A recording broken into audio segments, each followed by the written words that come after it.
মালয়েশিয়ার কলিং ভিসার রেট কত, অর্থাৎ একজন যাত্রী কত টাকা খরচ করে মালয়েশিয়া যেতে পারবেন। গুরুত্বপূর্ণ একটি ভিডিও। যারা পাসপোর্ট হাতে নিয়ে মালয়েশিয়া যাওয়ার জন্য প্রস্তুত তাদেরকে বলবো এই ভিডিওটি দেখবেন। আপনাদেরকে একটা ধারণা দিব যে মালয়েশিয়া 2026-এ কলিং ভিসায় কত টাকা আপনার খরচ হবে। ভিডিওটি করা হচ্ছে সম্পূর্ণ কাল্পনিক, বাস্তবতার সাথে মিল নাও থাকতে পারে, বাট মিলেও যেতে পারে। অনেকে দীর্ঘদিন যাবত অপেক্ষায় আছেন যে অল্প টাকায় স্বল্প সময়ে সরকারের মাধ্যমে মালয়েশিয়া কলিং ভিসায় যাওয়ার জন্য, কিন্তু হিসাবে কি বলতেছে আপনার কত টাকা খরচ আসতে পারে। শুধু কি বাংলাদেশের সরকারকে দায়ী করলেও হবে, নাকি মালয়েশিয়াও এখান থেকে একটা মুনাফা নেবে? আমি আপনাদেরকে একটা ধারণা দিতে চাই। আপনি আপনার হিসাবটা বাইর করবেন যে আপনার মালয়েশিয়া কলিং ভিসায় কত টাকা যাবে।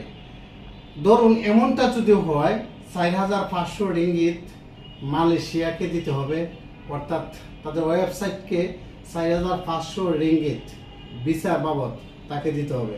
তাহলে 4,500 রিঙ্গিতে যদি আমি 32 টাকা করে ধরি, তাহলে এখানে হচ্ছে 1,44,000 টাকা।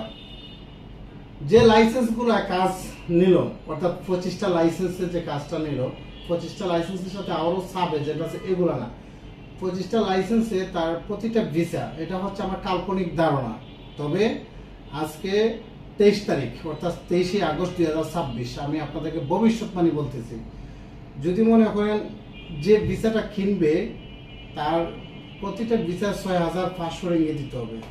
6,500 রিঙ্গিতে যদি আমরা 32 টাকা করে ধরি, তাহলে 2,08,000 টাকা। আপনি হিসাবটা মিলাবেন। এখন যে ভিসাটা নিল এটা তো প্রসেসিং করতে হবে, ধরুন 20,000 টাকা। এখন একটা টিকিট আছে, একটা টিকিটের দাম ধরুন 50,000 টাকা।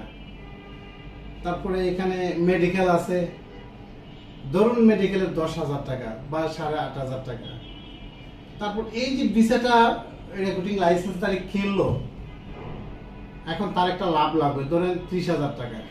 তাহলে সবকিছু হিসাব করলে আমরা দেখবো প্লাস মাইনাসে 4,50,000 টাকা খরচ হচ্ছে। 4,50,000 টাকা যদি খরচ হয়, এখন আমরা যারা সাব এজেন্ট আছি আমাদেরকে কত টাকা দিবে, আমাদের এজেন্ট যারা আছে আমরা কত টাকা দেব, গ্রাম পর্যায়ে সহজ সরল মানুষগুলা কত টাকা দিবে? এই জন্যই কি এতদিন মানুষ অপেক্ষা করছিল। এখন কথা হচ্ছে এই 2 টাকা কে দায়ভার নেবে? বাংলাদেশ সরকার কে দায়ভার নেবে?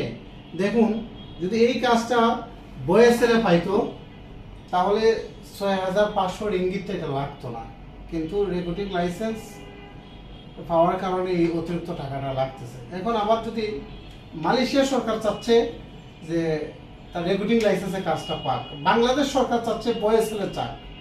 এখন সবকিছু তো বাংলাদেশ সরকারের উপরে নির্ভর করে, তার কর্মী দিবে কি দিবে না, আবার মালয়েশিয়া সরকারের উপরে নির্ভর করে নিবে কি নিবে না। এখন যদি বাংলাদেশ সরকার চায় যে না আমরা এই রেটে আমরা পাঠাবো না, তাহলে একজন মানুষ বলবে সরকার ব্যর্থ। আবার যদি এইভাবে পাঠানো হয় তাহলে আবার বলবে এখানে সিন্ডিকেট হচ্ছে। এই হচ্ছে মালয়েশিয়ার সর্বশেষ আপডেট, মানে আজকের তারিখ পর্যন্ত না। আমি আবারও বলছি যে প্রশাসন এই ভিডিওটা দেখে থাকেন, আমি এটা একটা কাল্পনিক বললাম।